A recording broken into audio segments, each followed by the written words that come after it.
of Omaha North students are getting the notice. A North High School student accused of having a gun in the building is in police custody. Yeah, police were called to North High School shortly after noon today. OPS officials say there was an altercation between two students, and the school resource officer discovered one of the students had a gun. Upon trying to investigate that, the party ran out of the building. The school resource officer alerted Uniform Patrol Bureau officers who responded. He was found a short distance away. We also found a discarded firearm.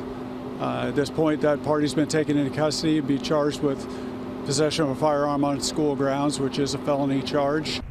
Police tell us no one was hurt in the incident. Omaha North High School officials say they will continue to work with the family of the student involved and will take appropriate disciplinary action. Anyone with information about school threats or weapons at schools, you're urged to contact the Safe to Help hotline. You can do that on the phone. The number is listed on the screen there for you, or online at safetohelpne.org.